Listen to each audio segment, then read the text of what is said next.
In today's video, I'm going to teach you how to create views in Attio. Start by logging into your Attio account. From the left sidebar, open Lists, then choose the list that holds your pipeline data. I'll use Sales Pipeline as the example. At the top of the page, click the drop-down next to My View. In Attio, a view is simply a saved way of looking at the same records.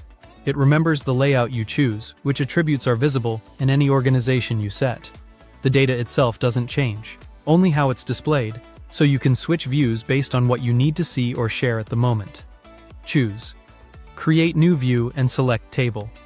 A table view presents your records in a familiar grid, where each row is a record and each column is an attribute, like deal name or value. It's great for scanning lots of information and making quick inline edits. Give your new table view a clear, descriptive title so you and your teammates instantly know its purpose, then click Confirm. To make this table useful, click Add Attribute Column. This lets you decide which pieces of information appear as columns, so the view focuses on what matters. Search for and select Deal Name as the attribute. Adding the deal name ensures every row is clearly labeled and easy to identify at a glance. When you're ready, click Create Column to add it to the grid. With that table in place, open the same drop-down again to create another view. Click Create New View, and this time, choose Kanban.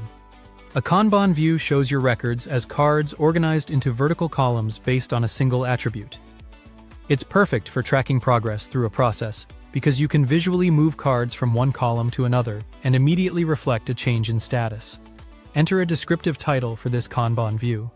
Then, when prompted to select the grouping attribute, choose Stages. Using stages creates one column per pipeline stage, so each deal appears in the right spot on the board. This makes it easy to see where work is concentrated and to drag a card forward as it progresses. Click Confirm to finish. To see everything you've created, open the drop-down again and you'll find both views listed. Quick recap. You logged in, opened your sales pipeline list, created a table view with a deal name column for clarity, then built a Kanban view grouped by stages for visual progress tracking. Use clear titles and the right attributes to make each view serve a specific workflow. Thanks for watching, and subscribe for more.